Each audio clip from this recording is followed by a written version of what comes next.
नमस्कार, मी प्राध्यापक Amol Jalinder सायंबर mastermind career अकॅडमीच्या या ऑनलाईन व्यासपीठावरती आपणा सर्वांचं हार्दिक स्वागत करतो। मित्रांनो, आज आपण मानवी शरीरातील सर्वात महत्त्वाची असणारी संस्था ती म्हणजे मानवी चेतासंस्था या चेतासंस्थेचा आज आपण अभ्यास करणार आहोत। बघा, तर चेतासंस्था म्हणजे काय? शरीरातील सर्व अवयवांच्या संपूर्ण कार्याचे नियंत्रण करणारी संस्था, त्याला म्हणायचं खऱ्या अर्थाने चेतासंस्था।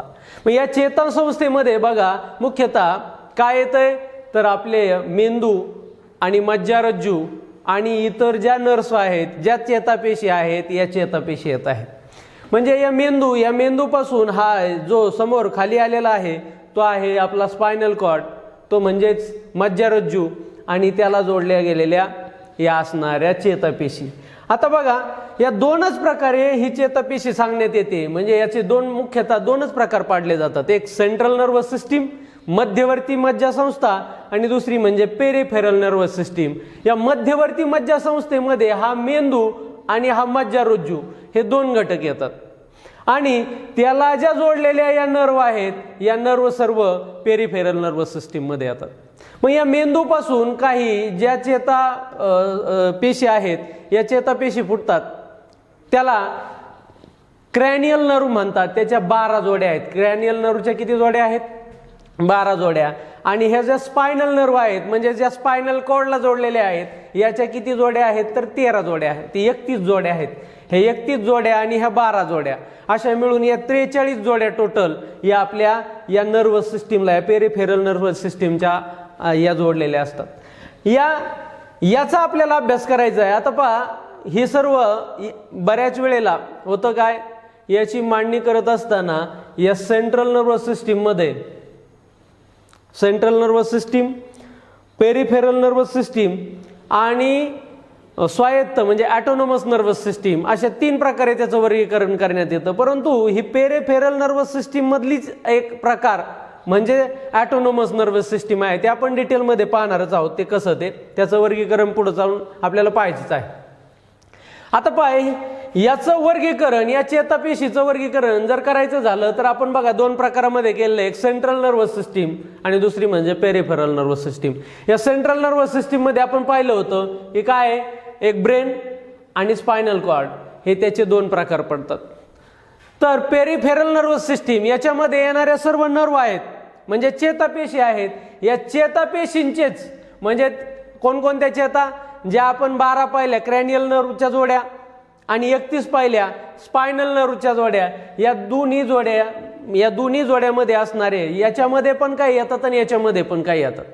मग यांच्या दोन्हीत बदल काय केलाय, तर या ज्या सोमॅटिक नर्वस सिस्टीम आहे, या सोमॅटिक नर्वस सिस्टीम म्हणजे देहिक चेतासंस्था, याच्यामध्ये असणाऱ्या ज्या नर्व आहेत त्यांच्या हालचाली या व्हॉलंटरी असतात, म्हणजे ऐच्छिक असतात, त्यांच्या हालचाली ऐच्छिक होतात।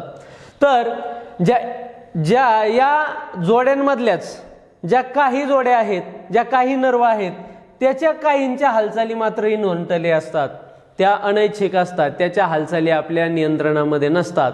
म्हणून यांचे मुख्यतः असे 2 प्रकार पाडलेले आहेत, एक सोमॅटिक नर्वस सिस्टीम म्हणजे देहिक चेतासंस्था आणि दुसरी ऑटोनॉमिक नर्वस सिस्टीम।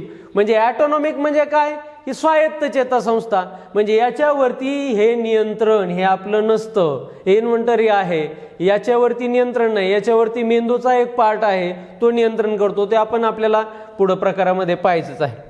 तर याचे प्रमुख असे 2 प्रकार पडतात, एक काय सिम्पॅथेटिक आणि पॅरासिम्पॅथेटिक। अशा प्रकारे 2 प्रकारामध्ये या ऑटोनॉमस नर्वस सिस्टीमचं वर्गीकरण केलेलं आहे। आता आपण याचं डिटेलमध्ये पुढे आपल्याला स्टडी करायचं आहे, हे डिटेलमध्ये आपण पाहूयात। आता हे सगळे जे आपले सेन्स ऑर्गन आहेत, याच्यापासून आपण काय करतो की या चेतासंस्थेद्वारे आपल्याला जे काही शरीराला ज्ञान होत असतं ते ज्ञान सर्व आपण या चेतापेशीद्वारे आपण ज्ञान घेत असतो। मग आपण हे जे ज्ञान ग्रहण करत असतो, हे ज्ञान कोणकोणत्या सेन्स ऑर्गनद्वारे ग्रहण करत असतो, आपण त्याला ज्ञानेंद्रिय म्हणतो। तर याच्यामध्ये जे ज्ञानेंद्रिय आहेत त्यातले सेन्स ऑर्गन, महत्त्वाचा सेन्स ऑर्गन म्हणजे आपला डोळा, या डोळ्याद्वारे आपण ज्ञान घेतो। त्याचप्रमाणे आपण कानाद्वारे ज्ञान घेतो, त्याचप्रमाणे आपण नाकाद्वारे सुद्धा आपण ज्ञान घेत असतो, त्याच्यानंतर जिभेद्वारे आपण ज्ञान घेतो आणि आपण स्किनद्वारे ज्ञान घेत असतो. मग या डोळ्याद्वारे आपल्याला कशाचं नॉलेज येतं, कोणता प्रकारचा सेन्स आपल्याला शिकायला मिळतो, तर डोळ्याद्वारे आपल्याला फक्त ज्ञान होत असतं ते कशाचं, लाईटचं. म्हणजे फक्त डोळ्याला प्रकाशाचेच जाणीव आहे, प्रकाशाच्या संवेदना समजतात. म्हणजे का, कारण बघा आत्ता रात्रीच्या वेळेला, समजा रात्रीची वेळ आहे, गडद अंधार पडलेला आहे, अशा वेळेला सर्व वस्तू तुमच्या घरातील तिथंच असतात, पण फक्त प्रकाश नसल्यामुळे तुमच्या डोळ्याला त्या दिसू शकत नाही. मग प्रकाशामुळे दिसतं म्हणजे नेमकं काय होतं, तर काय होतं, प्रकाश एखाद्या वस्तूवरती, माझ्या हातातला हा जो पेन आहे याच्यावरती प्रकाश पडला, तो परावर्तित झाला, परावर्तित झाल्याच्या नंतर तो माझ्या डोळ्यामध्ये गेला, डोळ्यामध्ये जे भिंग आहे त्या भिंगावरती पडला, भिंगावरती पडल्याच्या नंतर त्याची प्रतिमा दृष्टीपटलावरती तयार झाली आणि दृष्टीपटलावरती ज्या चेतापेशी आहेत, शंक्वाकार चेतापेशी, दंडाकार चेतापेशी, यांनी ती माहिती मेंदूला कळवली आणि मेंदूला माहिती गेल्याच्या नंतर मग मेंदूने सांगितलं ही दिसते, ही प्रतिमा कशाची आहे, तर हा म्हणजे आहे पेन आहे. अशा पद्धतीने आपल्याला एखाद्या गोष्टीचं ज्ञान होत असतं. साधारणतः आपण डोळ्याद्वारे जे ज्ञान ग्रहण करत असतो ते किती टक्के करत असतो, 83%. म्हणजे आपण जर एखादा साऊथचा एखादा पिक्चर असेल, कुठलंही स्टोरी न सांगता आपल्याला त्या लँग्वेज मधला एकही शब्द न कळत असताना देखील आपल्याला संपूर्ण पिक्चरची स्टोरी कळते. का, कारण आपण डोळ्याद्वारे 83% ज्ञान ग्रहण करत असतो. आता हाच जो टॉपिक आहे, हाच जर टॉपिक मी सिंपल व्हाईट बोर्डवर शिकवला असता, ब्लॅक बोर्डवर शिकवला असता, तर तुम्हाला इतका इफेक्टिव्हली समजला नसता. का, कारण तिथं तुम्हाला हे दृक श्राव्य माध्यम नाहीत, म्हणजे दाखवणारे माध्यम नाहीत. इथं तुम्हाला मेंदू डायरेक्ट दाखवला जातोय, त्याच्यामुळं तुम्हाला 83% नॉलेजमध्ये तुमच्या भर पडत आहे. बऱ्याच वेळेला मग आपण ज्यावेळेस म्हणतो की कानाद्वारे जे ज्ञान आहे, हे कानाद्वारे ज्ञान किती मिळतंय आपल्याला, फक्त 11% नॉलेज आपल्याला कानाद्वारे मिळतं, 11%. आणि डोळ्याद्वारे किती मिळतं, 83%.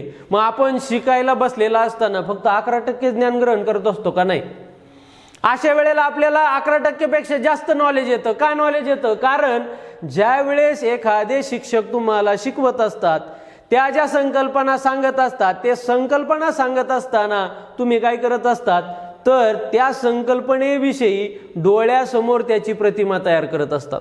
समजा एखादे शिक्षक गांधीयुग शिकवत आहेत, मग गांधीजींनी काय काय केलं, मग गांधीजी तुम्हाला माहिती आहेत, चंपारण्य सत्याग्रह तुम्हाला माहिती आहे, मग हे सर्व तुम्ही तुमच्या डोळ्यासमोर त्याचं एक चित्ररूपाने मांडणी करत असता, म्हणून तुम्हाला ते आकलन होतं, जास्त आकलन होतं. म्हणजे या 83% पेक्षा, म्हणजे या 83%तला जो काही भाग आहे तो जो तुम्हाला आकलनाने समजतो, तो कशामुळे समजतो, कारण तुम्ही त्या प्रकारची कल्पना करता म्हणून. मग असे कल्पनाचित्र, ज्यांची कल्पनाशक्ती, इमॅजिनेशन ज्यांची पॉवर कमी आहे, अशांना या गोष्टींचं ज्ञान होत नाही, म्हणून त्या गोष्टी दाखवल्याच्या नंतर जास्त प्रभावीपणे समजतात. तर दुसरं आपण पाहिलेलं आहे कान. या कानाद्वारे आपण काय करत असतो, ऐकतो. या ऐकण्यामुळे आपल्याला जवळजवळ 11% नॉलेज मिळत असतं. तर कानाचं दुसरं एक महत्त्वाचं काम आहे, ते म्हणजे काय, बॅलन्सिंग. आपल्या शरीराचा तोल सांभाळणे हे सुद्धा महत्त्वाचं काम हे आपलं कान करत असतात.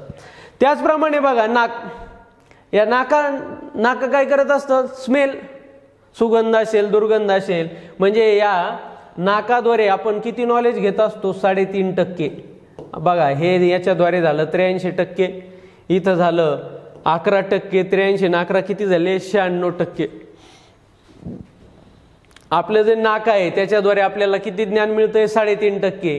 आपली जी जीभ आहे, या जीभीद्वारे आपल्याला 1% नॉलेज मिळत असतं. तर आपली जी स्किन आहे, या स्किनद्वारे आपल्याला 1.5% नॉलेज मिळत असतं. हा D.Ed.ला प्रश्न विचारला जातो.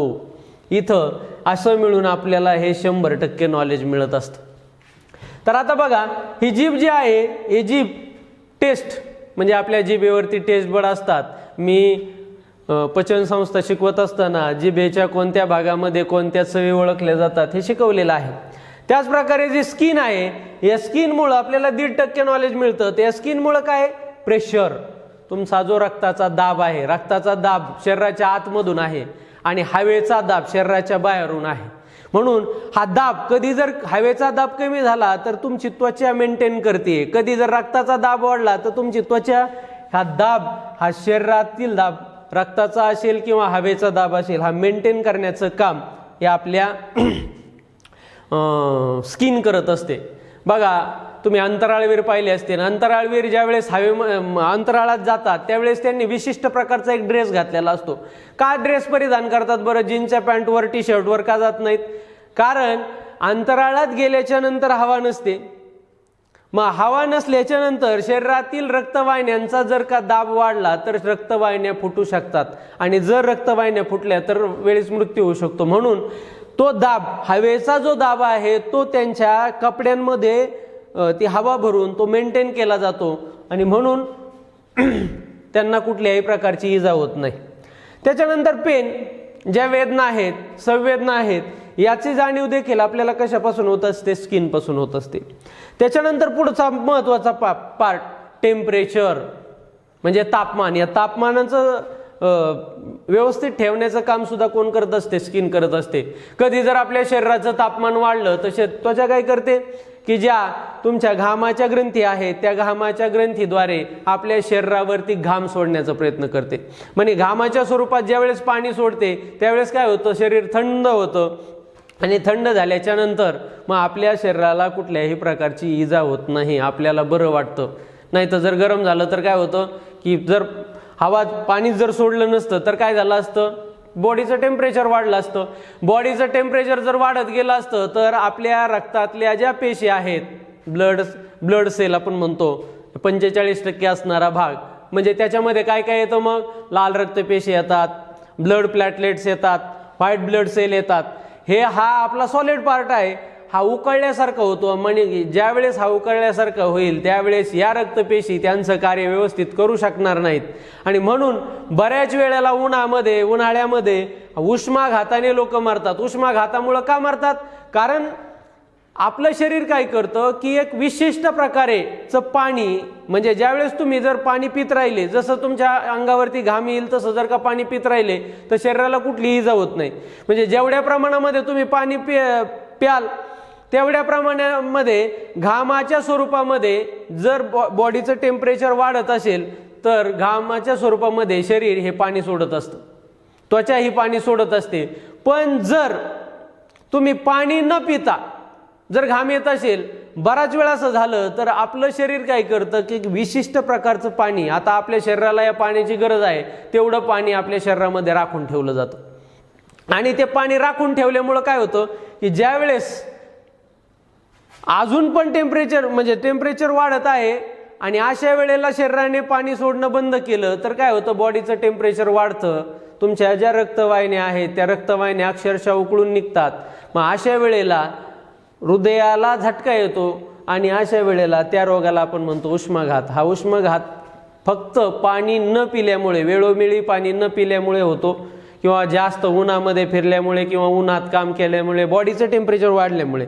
सगळ्यात महत्त्वाचं सांगायचं तर आपले हे जे सेन्स आहेत, हे सेन्स आपण हे ज्ञानेंद्रिय याद्वारे आपल्या शरीराला आपल्याला ज्ञान मिळत असतं. तर बघा आता आपल्याला या 3 प्रकारे, आपण 4 प्रकारे, तसे मुख्य 2 प्रकार पडत आहेत. कोणते? मध्यवर्ती मज्जासंस्था आणि परिघेय मज्जासंस्था किंवा परिघेय चेतासंस्था आणि मध्यवर्ती चेतासंस्था, अशा 2 प्रकारे आपल्याला याचं वर्गीकरण केलेलं आहे. तर आपण पहिल्यांदा मध्यवर्ती चेतासंस्था पाहूयात. मध्यवर्ती चेतासंस्थेमध्ये काय येतं की हा संपूर्ण असणारा तुमचा मेंदू हा कुठं आहे? आपल्या कवटीच्या आतमध्ये आहे आणि हा असणारा तुमचा मज्जारज्जू, याच्यामध्ये असणाऱ्या ह्या नर्व, ह्या आपल्याला परिघेय चेतासंस्थेमध्ये पाहिजे. सध्या आपल्याला या दोन्हींचाच अभ्यास करायचा आहे. तर सगळ्यात पहिल्यांदा बघा, हा मेंदू हा तुमचा शरीरातील सर्वात महत्त्वाचा अवयव आहे. आपलं शरीर जे आहे हे शरीर सर्व याच्या आदेशानुसार चालत असतं, मेंदूच्या आदेशानुसार चालत असतं. म्हणजे आपल्या शरीरामध्ये प्रत्येक पार्ट याच्या आदेशावरती काम करत असतो, मेंदूच्या आदेशावरती काम करत असतो. म्हणून हा मेंदू झालं किंवा हा मज्जारज्जू झालं, हा व्यवस्थित चांगल्या ठिकाणी ठेवणं हे खूप गरजेचं आहे, सुरक्षित ठेवणं खूप गरजेचं आहे. म्हणून हा कुठं असतो तर आपल्या या कवटीमध्ये असतो, म्हणजे मेंदूमध्ये असतो, त्या कवटीमध्ये असतो, क्रॅनियल बोनमध्ये असतो.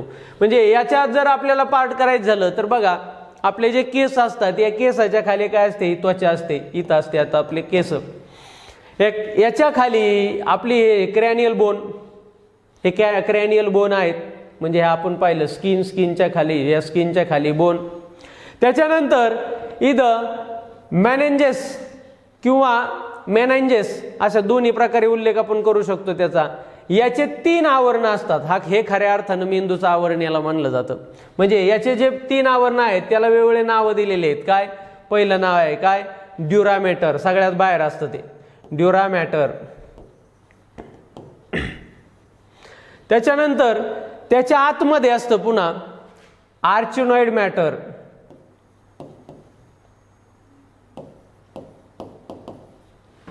आणि सगळ्यात आतमध्ये असतं ते म्हणजे पिया मॅटर.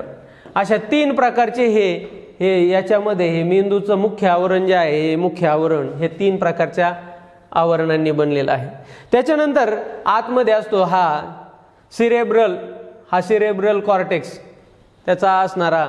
आता बघा याच्यामध्ये पण समजा आपलं मुख्य जर आपण पाहायचं झालं तर मुख्य काय आहे, हाड आहे.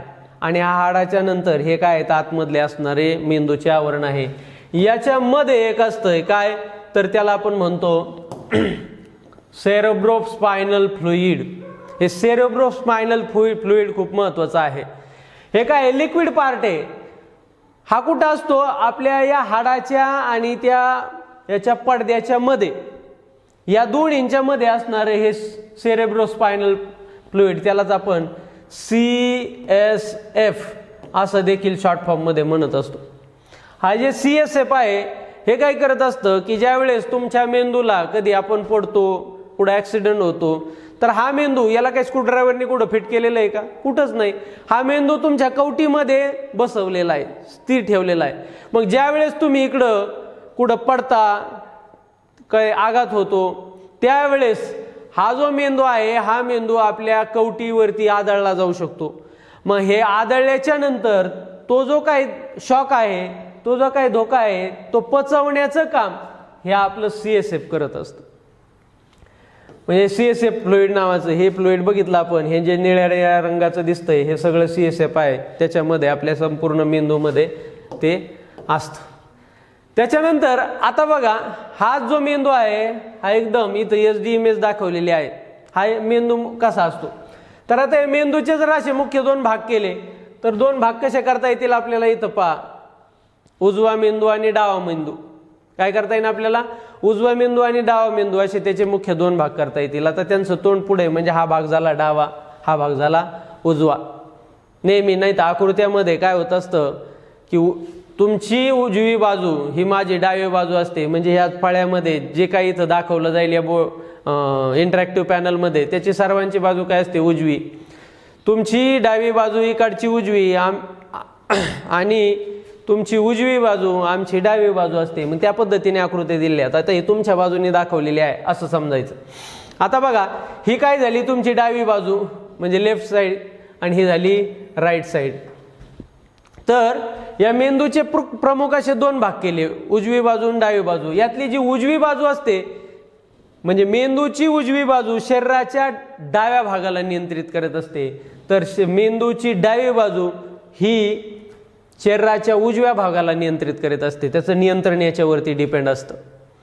मग नेहमी लहान मुलं असतात, या लहान मुलांमध्ये घरांमध्ये घरच्यांनी लहानपणी जेवण करायला लागले, लिहायला लागले, कोणतीही कृती करायला लागले, तर घरच्यांचा एकच धाक असतो, काय, उजव्या हाताने कर, उजव्या हाताने कर, उजव्या हाताने कर. असं का सांगितलं जातं, कारण मेंदूचा हा जो डावा भाग आहे, या डाव्या भागामध्ये उजव्या भागापेक्षा जवळजवळ 18.6 दशलक्ष एवढ्या ग्रंथी, चेतापेशी यांची संख्या ही जास्त असते. आणि हा डावा भाग काय करत असतो, उजव्या भागाला नियंत्रित करत असतो. म्हणजेच याची इथं चेतापेशींची संख्या जास्त असल्यामुळं की जी विचार प्रक्रिया आहे, ही विचार प्रक्रिया असेल किंवा बुद्धिमत्ता असेल, या सर्व गोष्टी या डाव्या मेंदूवरती बऱ्यापैकी डिपेंड असतात. तर उजव्या मेंदूचं काय काम आहे, तर उजव्या मेंदूमध्ये जरी या चेतापेशींची संख्या कमी असली तरी जे स्किलचे कामं आहेत, जे कलाकार लोक आहेत, हे स्किलचे कामं हे सगळे उजव्या भागामध्ये, उजव्या बाजूमध्ये होत असतात। उजवी बाजू जी आहे ती शरीराचा डावा भाग नियंत्रित करत असते। जर शरीराचा डावा भागामध्ये जर काही क्रिया होत असली तर ती मेंदूच्या उजव्या भागामुळे होत असते। तर आपल्याला हा जो मेंदू आहे, हा मेंदू आपल्याला एकदम डिटेलमध्ये पाहायचा आहे की या मेंदूचे कोणते भाग कोणत्या प्रकारच्या कार्य नियंत्रित करतात। तर इथं बघा, या मेंदूचा हा जो संपूर्ण असा जर पार्ट पाहिला तर याला म्हटलं जातं प्रमस्तिष्क। हा जो पार्ट आहे याला काय म्हटलं जातं? प्रमस्तिष्क। हा मोठा मेंदू, आपण जनरली बोलताना त्याला मोठा मेंदू बोलतो।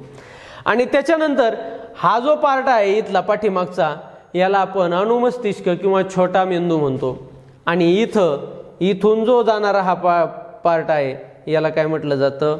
मस्तिष्क पुच्छ। याला काय म्हटलं जातं? मस्तिष्क पुच्छ। इंग्लिशमध्ये सांगायचं तर मेडुला ऑब्लंगाटा असं याला नाव आहे। इथं इकडचं आवरण असल्यामुळं आपल्याला दिसत नाही। इथं मध्य मेंदू आहे, मध्य मस्तिष्क आहे इथं। पुढच्या आकृतीमध्ये मी तुम्हाला दाखवतो। ही आपल्याला एका साईडनी दाखवलेली आकृती आहे। आता ह्या आकृतीचं आपण थोडंसं की याच्यामध्ये या ज्या मेंदू आहे या मेंदूमध्ये कोणत्या भागामध्ये कोणत्या हालचाली होतात। मी अस्थिसंस्थेमध्ये असणारे, मानवाच्या शरीरामध्ये असणारे 206 हाडं हे व्यवस्थित दाखवले पण होते आणि पाठ करून पण घेतले होते। त्यावेळेस तुम्ही जे क्रॅनियल बोन शिकताना तुम्हाला हे बोन पाहिले असतील। इथं बघा, इथं मी सांगितलं होतं फ्रंटल बोन। आणि इथं मग हा जो भाग आहे मेंदूचा याला काय म्हटलं जातं? फ्रंटल लोब म्हटलं जातं। फ्रंटल बोन, फ्रंटल लोब म्हणजे इथं दोन्ही पण आपल्याला एकाच वेळेला शिकता येते। तर या फ्रंटल लोबमध्ये वरती काय डिपेंड असतं? तर तुमचं थिंकिंग म्हणजे तुम्ही विचार कसे ठेवतायत, विचार प्रक्रिया तुमची याच्यावरती डिपेंड असते। तुमचं भाषा कौशल्य, तुमचं बोलणं हे याच्यावरती डिपेंड असते। तुमची स्मरणशक्ती ही फ्रंटल याच्यावरती डिपेंड असते। तुमच्या शरीराची हालचाल, तुम्ही जे काय हालचाल करता ही हालचाल सुद्धा हा फ्रंटल लोब घडून आणत असतो। तर त्याच्यानंतर दुसरं एक आपण हाड बघितलं होतं, काय? पेरिएंटल बोन। हे पेरिएंटल लोब आहे इथं, हा जो भाग आहे हा निळ्या रंगाचा याला म्हणायचं पेरिएंटल लोब। हा पेरिएंटल लोबचं काय काम आहे की तुमचं जे भाषा कौशल्य आहे, तुम्ही जे वेगवेगळ्या लँग्वेज बोलतायत, या लँग्वेज याचं ज्ञान हे भाषा कौशल्य याच्यामध्ये असतं। त्याच प्रकारे जे स्पर्शाचं जे ज्ञान आहे हे स्पर्शाचं ज्ञान देखील या लोबमध्ये आपल्याला मिळत असतं। त्याच्यानंतर हा पाठीमागच्या बाजूचा जर आपण पाहिला तर या पाठीमागचा इथं एक बोन होतं, कोणतं? ऑक्सिपिटल बोन आपण म्हणायचो। आणि इथला जो लोब आहे त्याला काय म्हणतो आपण? Occipital lobe. याच्यावरती मुख्यतः तुमची जी दृष्टी असते, तुमची जी व्हिजन आहे, ही व्हिजन याच्यावरती डिपेंड आहे। त्याचप्रमाणे जे तुम्ही कलर म्हणजे जे वेगवेगळे रंग बघता, ह्या रंगांचं आकलन होणं, हे सुद्धा कशावरती डिपेंड असतं? तर याच लोबवरती, ऑक्सिपिटल लोबवरती डिपेंड असतं। त्याच्यानंतर हा जो लोब आहे याला काय म्हटलं जातं? टेम्पोरल। हा जो आहे इथं पिवळ्या कलरमध्ये जो दाखवलेला आहे तो टेम्पोरल आहे। या टेम्पोरल लोबवरती काय डिपेंड असतं? तर तुमचं ऐकणं, तुम्ही किती लक्षपूर्वक ऐकतायत, तुमचं शिकणं म्हणजे किती जिज्ञासू वृत्तीने ऐकतायत, त्याच्यामधून काय काय ग्रहण करता येते। त्याचप्रमाणे तुमच्या ज्या फिलिंग आहेत या फिलिंग सुद्धा या टेम्पोरल लोबवरती डिपेंड असतात। त्याचप्रमाणे मी सांगितला होता हा मेंदूचा असणारा भाग याला आपण छोटा मेंदू म्हणतो किंवा अनुमस्तिष्क म्हणतो। याच्यावरती काय डिपेंड असतं? यालाच इंग्लिशमध्ये सेरेबेलम म्हटलं जातं। तर तुमच्या शरीराचा तोल सांभाळणे याच्यावरती मुख्यतः डिपेंड असतं। आणि शरीराच्या ज्या हालचाली होत असतात या हालचालींमध्ये सुसूत्रता आणण्याचं काम, कोऑर्डिनेशन ठेवण्याचं काम याचं असतं। त्याचप्रमाणे इथं बघा, ही जी ब्रेन स्टेम दिलेली आहे म्हणजे हा मोडुला ऑब्लंगाटा दिलेला आहे, हा मस्तिष्क पुच्छ दिलेला आहे। याच्यावरती काय काम असतं की तुमचे जे अंतरिंद्रिय आहेत या अंतरिंद्रियांवरती नियंत्रण ठेवण्याचं काम। मग त्याच्यामध्ये मुख्यतः तुमची ब्रीदिंग आहे म्हणजे श्वासोच्छ्वास आहे, हार्टबीट आहेत, टेम्परेचर आहे, हे सगळं याच्यावरती डिपेंड असतं। आपल्या पाठीमागच्या आकृतीमध्ये आपण हा जो सेरेब्रम आहे याचं कार्य म्हणजे प्रमस्तिष्क, या प्रमस्तिष्काचं कार्य आपण पाहिलं होतं पाठीमागच्या आकृतीमध्ये. म्हणजे त्याच्या जे वेगवेगळे लोब आहेत त्या वेगवेगळ्या लोबमध्ये कोणकोणत्या कार्य चालतात. म्हणजे हे जे आपण पाहिलं होतं स्पर्श, गंध, दृष्टी, बुद्धिमत्ता, विचार प्रक्रिया, निर्णय क्षमता, या सर्व हालचाली, या सर्व गोष्टी या मोठ्या मेंदूमध्ये निरीक्षित केल्या जातात. तर बघा, तर दुसरी गोष्ट म्हणजे मिड ब्रेन, दुसरा भाग असणारा मिड ब्रेन. आता या आकृतीमध्ये जर तो कुठं आहे असं जर सांगायचं झालं तर इथं आहे मिड ब्रेन.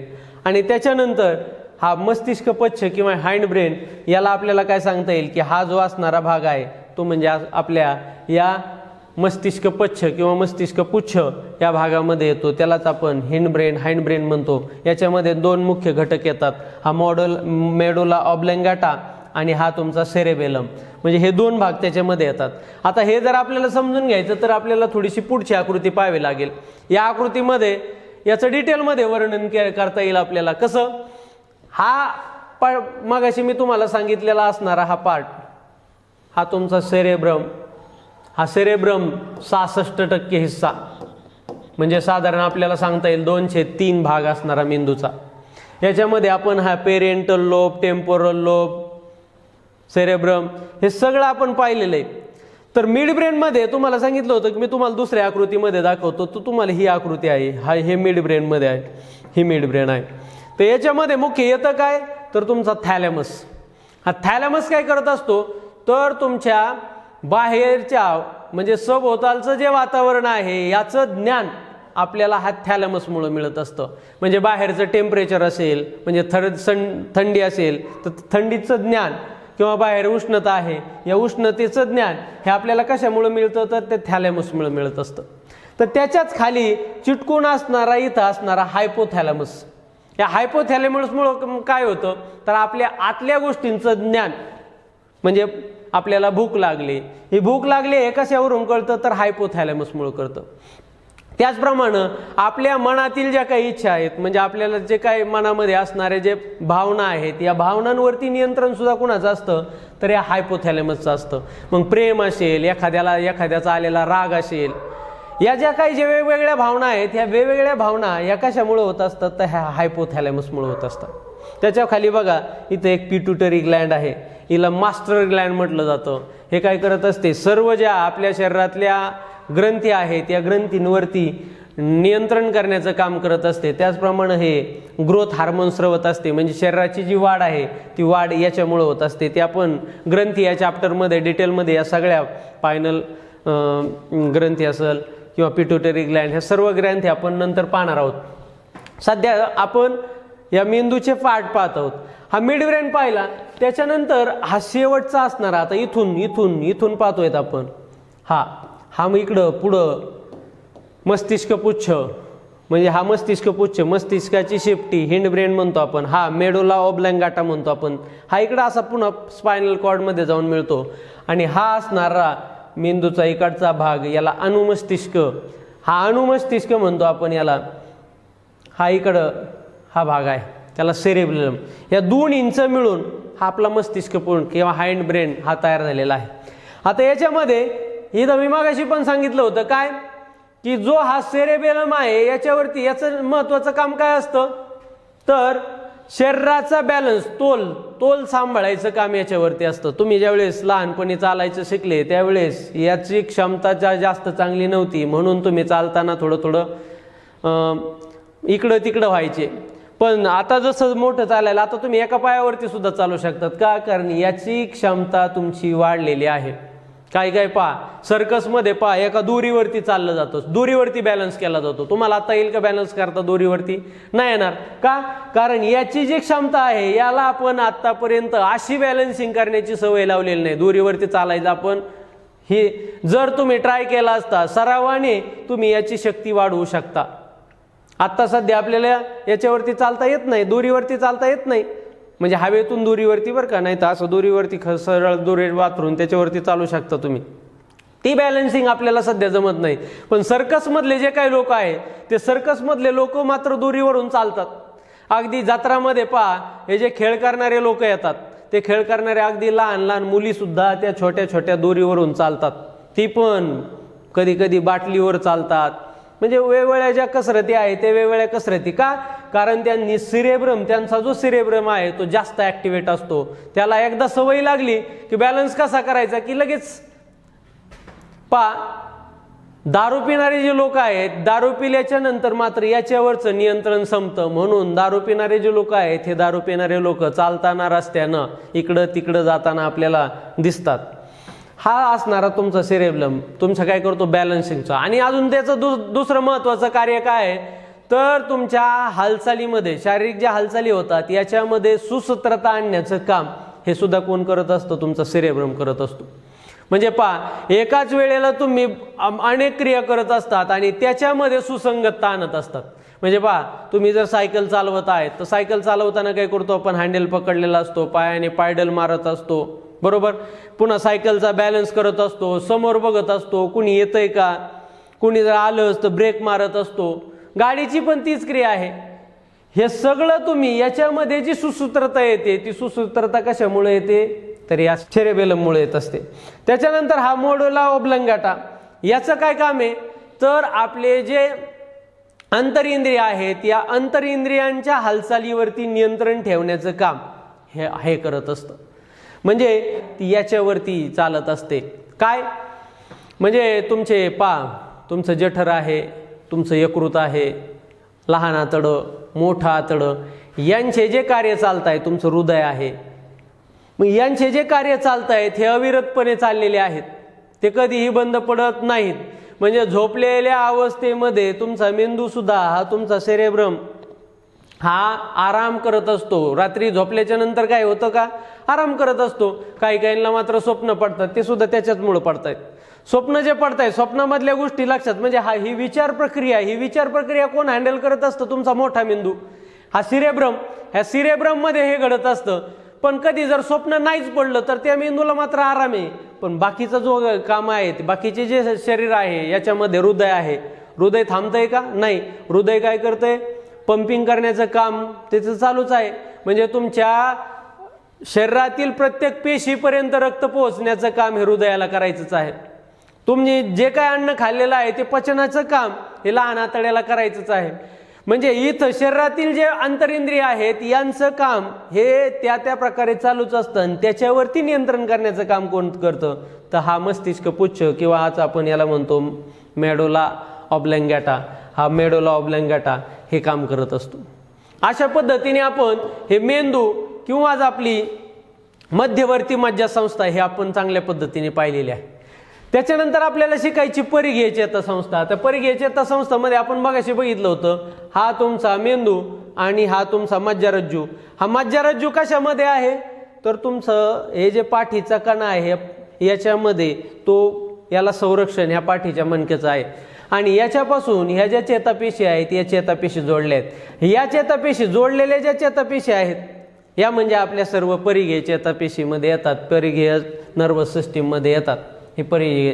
आणि याच्यामधल्या ज्या काही चेता आहेत त्या आंतरिंद्रियांना पण जोडलेल्या आहेत. पण त्या कशामध्ये येतात तर ॲटोमिक नर्वस सिस्टीममध्ये हे आपल्याला येत आहे, ते आपल्याला डिटेलमध्ये पाहायचं आहे. आता बघा, परिघीय चेतासंस्था, ही परिघीय चेतासंस्था ही सर्व आहे कशावरती डिपेंड तर आपल्या चेतापेशीवरती आहे. या चेतापेशींचे प्रमुख असे 3 प्रकार पडतात. तसे तर 2च प्रकार जे आपल्याला महत्त्वाचे कामाचे आहेत ते. मग हे कोणते 2 प्रकार तर इथं बघा, मोटार नर्व, याला आपण प्रेरक पेशी म्हणतो, ही चेतापेशी आहे. हे काय करते तर तुमच्या मेंदूपासून तुमच्या शरीरापर्यंत, मेंदूपासून शरीरापर्यंत संदेशवहन करण्याचं काम करत असते. म्हणजे मेंदूने जर का तुमच्या शरीराला एखादा आदेश दिला तर तो त्या शरीरातील अवयवापर्यंत पोहोचवण्याचं काम ही तुमची मोटार नर्व करत असते. तर त्याच्यानंतर आपण कधी कधी काही संवेदना ग्रहण करतो. म्हणजे आता मी हा पेन पाहिला, या पेन पाहिलेल्या पेनाची माहिती जर मला मेंदूला द्यायची तर ती मात्र ही कोणत्या पेशीद्वारे दिली जाते, कोणत्या चेतापेशीद्वारे तर ती सेन्सरी नर्वद्वारे. हे सेन्सरी म्हणजे संवेदी पेशी, मराठीमध्ये आपण काय त्याला म्हणतो संवेदी पेशी म्हणतो. म्हणजे इथं काय केलं जातं, संवेदना ग्रहण केली जाते आणि त्याची माहिती ही मेंदूकडे घेऊन दिली जाते. मग ह्या काय आहेत, अभिवाही. म्हणजे काय करतायत, एकत्र गोळा होत आहेत. कुठं गोळा होत आहेत, मेंदूपाशी. आणि ह्या काय आहेत, अपवाही. ह्या काय होत आहेत, विखुरल्या जात आहेत. कुठं, शरीराच्या प्रत्येक पार्टपर्यंत विखुरल्या जात आहेत. म्हणून याला अभिवाही चेता आणि याला अपवाही चेता असं देखील यांचे नाव आहेत. तर या दोन्हींचं कनेक्शन ज्या पेशीने घडून आणलं जातं तिलाच काय म्हटलं जातं, इंटरन्यूरॉन्स. तिलाच समायोजी पेशी असं देखील म्हटलं जातं. याला भरपूर नावं आहेत पहा. याला रिले न्यूरॉन असं देखील म्हटलं जातं. कधी कधी याला असोसिएट न्यूरॉन असं देखील म्हटलं जातं. सहयोगी चेतापेशी असं देखील म्हटलं जातं. हिला वेगवेगळे नाव आहेत. ह्या काय करत असतात, या दोन्हींचं इथं या ठिकाणी या आकृतीमध्ये व्यवस्थित दाखवलेलं आहे पहा. म्हणजे इथं बघा, तुमची ही जी सेन्सरी नर्व आहे, म्हणजे इथं काय केलं जातं, इथून संवेदना ग्रहण केल्या जात आहेत की काय तुम्ही पाहिलं. मग तिथे डोळ्याचे असेल किंवा हाताने एखादं हाताला स्पर्श, या स्पर्शाने तुम्हाला एखादी संवेदना जाणवली. ही संवेदना जाणवल्याच्या नंतर ही कुठं पोहोचवली जाते, तुमच्या मेंदूकडं. मग ही मेंदूकडं कशी पोहोचवली जाते, इथं हा जो भाग आहे त्याला वृक्षिका म्हणतात. याच्याद्वारे आपण ती संवेदना ग्रहण करतो. हा तुमचा ॲक्सॉन आहे, म्हणजे अक्षतंतू. हा अक्षतंतू ही माहिती घेऊन चाललेला आहे. हे तुमचं केंद्रक आहे, पेशींचं केंद्रक. या केंद्रक आणि इथं जी माहिती दिली जाते ह्या ॲक्सॉन म्हणजे वृक्षिकाकडे माहिती दिली जाते. आता ही दुसरी पेशी ही कोणती, आपली इंटरन्यूरॉन्स. याला इथं जर जोडलेली आहे. आता एकदम एकमेकाला जोडलेले नसतात, इथं थोडासा त्यांच्यामध्ये गॅप असतो. त्या गॅपला काय म्हटलं जातं, सायनस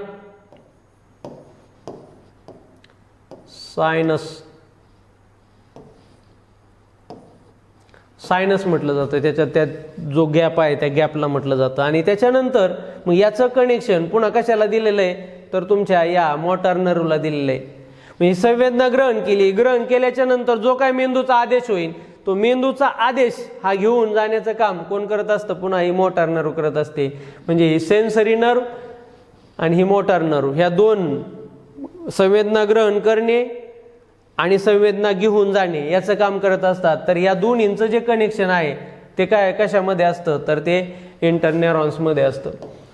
मग यालाच आपण देहिक चेतासंस्था म्हणतो. हे देहिक चेतासंस्थेमध्ये काय येतंय, तर तुमच्या ज्या आपण कर्पर चेतासंस्था म्हणजे कर्पर चेता याच्या 12 जोड्या आणि आपल्या ज्या स्पायनल नर्व आहेत या स्पायनल नर्वच्या 31 जोड्या, याच्यातल्या काही जोड्या याच्यामध्ये येतात, देहिक चेतासंस्थेमध्ये येतात. तर दुसऱ्या काही आहेत त्या कशामध्ये येत आहेत, त्या स्वायत्त चेतासंस्थामध्ये येत आहेत. याच्यामध्ये काय आहेत की मुख्यतः तुमचे जे आंतरिंद्रिय आहेत बघितले आपण, हे आंतरिंद्रिय, या आंतरिंद्रियावरती नियंत्रण करण्याचं म्हणजे तुमच्या डोळ्याची पापणी लवते, त्याच्यावरती तुम्हाला असं काय त्रास घ्यावा लागतो का, आता पापणी झाकायची, हा तुम्ही झाकण्याचा प्रयत्न करता तो वेगळा, त्या काही गोष्टी ऐच्छिक आहेत. पण कधी कधी तुम्हाला ह्या नॉर्मली पापण्याच्या पडतात ते तुम्हाला झाकायची गरज पडत नाही. यांचे जे आहेत, मग इथं फुफ्फुस असेल, फुफ्फुसाला कार्बन डायऑक्साईड मिसळायचं सांगावं लागतं का, कार्बन डायऑक्साईड म्हणजे घ्यायचा, ऑक्सिजन मिसळायचा, हे सगळं सांगावं लागतं का, नाही सांगावं लागत.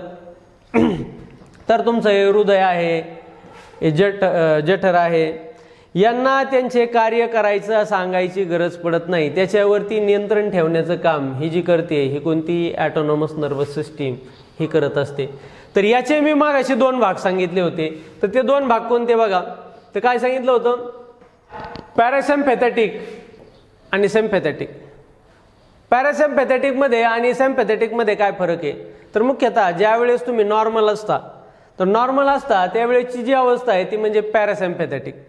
आता याच्यामध्ये होतं काय बघा की इथं त्याच्यातलं दोन्हीतला फरक दिलेला आहे की इथं पहा तुमची जी बाहुली आहे, डोळ्याची जी बाहुली आहे, ही बाहुलीचं आकुंचन जर पावली तर ते कशामध्ये, पॅरासिम्पॅथेटिकमध्ये.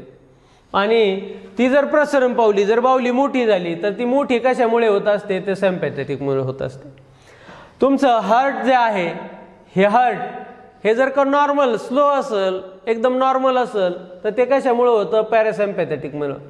आणि हार्ट बीटचा जर का रेट वाढला, हार्ट रेट वाढला, तर ते कशामुळे होतं, मुख्यतः हे असं कशामुळे होतं, तर तुम्ही ज्यावेळेस नॉर्मल अवस्थेमध्ये नसता, तुम्ही घाबरता, त्यावेळेस तुम्ही पहा तुमचा हार्टबीटचा रेट वाढणार आहे, तुम्हाला बारीक पाहायचंय, ज्यावेळेस जास्त पाहायचंय, लक्ष देऊन पाहायचंय, त्यावेळेस आपल्या डोळ्याची बाहुली मोठी होत असते.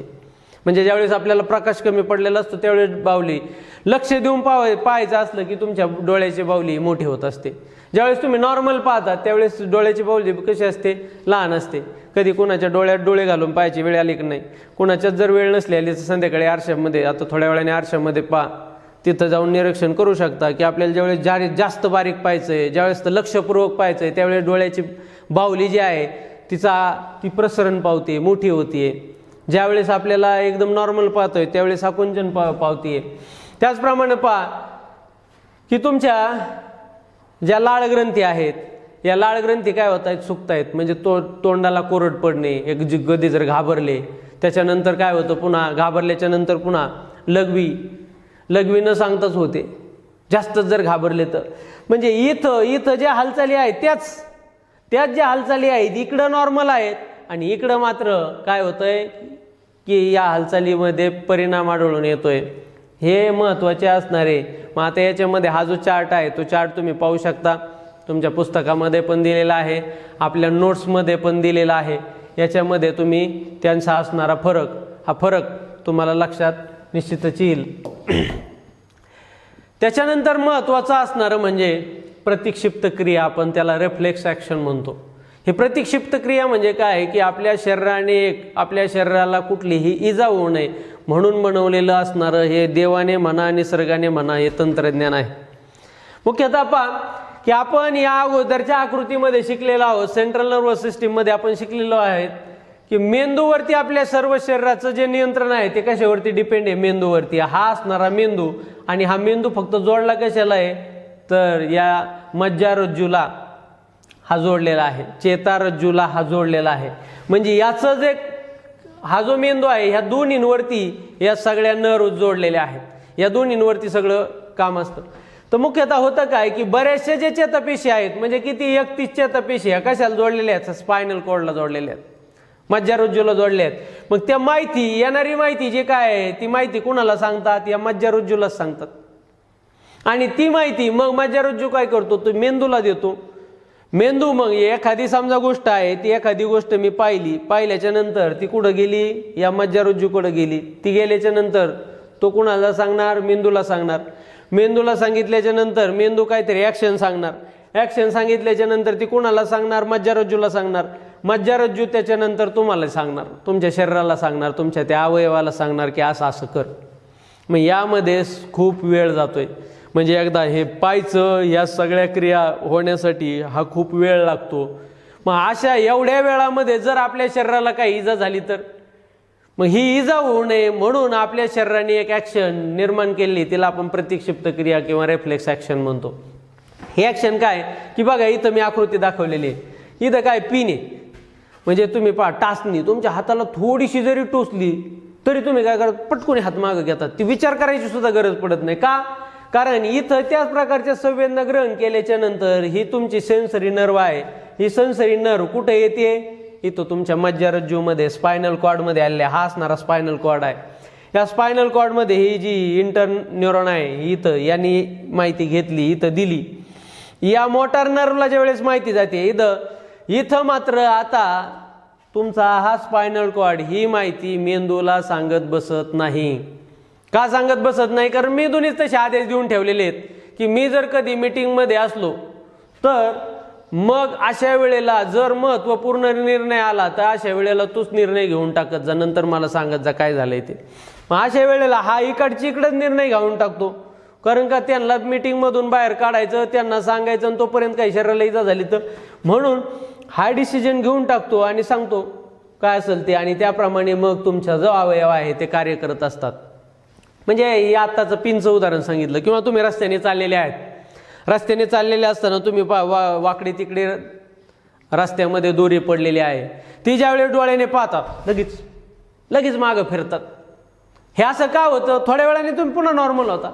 असं का होतं? Reflex action. म्हणजे काय की ज्यावेळेस तुम्ही पाहिल्याच्या नंतर तुमच्या लक्षात येतं वाकडं तिकडं काहीतरी पडलेलं आहे. चेतापेशींनी, संवेदी चेतापेशींनी ही माहिती मेरुरज्जूला कळवली. मेरुरज्जू काय करतो? पहिल्यांदा तू मागं पळ. कारण साप जर असला तर मग तो मागं पळायचा आदेश देतो आणि मग ही माहिती कुठं सांगतो, मेंदूला सांगतो. मग मेंदू सांगतो अरे काय नाही, ती दोरी होती, हलत नाही, डुलत नाही, काहीच नाही, म्हणजे काय ती दोरी आहे. मग तुम्ही तिथून नॉर्मल सारखे जायला सुरुवात. म्हणजे ही जी क्रिया आहे, ही क्रिया आपल्या शरीराने काही इजा होऊ नये, शरीराला काही इजा होऊ नये त्याच्यासाठी ही डेव्हलप केलेली, ही देवाने म्हणा निसर्गाने म्हणा ही असणारी क्रिया आहे. यालाच रिफ्लेक्स ॲक्शन आपण म्हणतो. अशा पद्धतीने आपण हा मानवी चेतासंस्था हा घटक अत्यंत चांगल्या पद्धतीने पाहिलेला आहे. निश्चितच तुम्हाला तो समजलेला असेल अशी मी आशा करतो. आज आपण आजच्या लेक्चरमध्ये इथंच थांबू. उद्या भेटू नवीन घटकासह. धन्यवाद.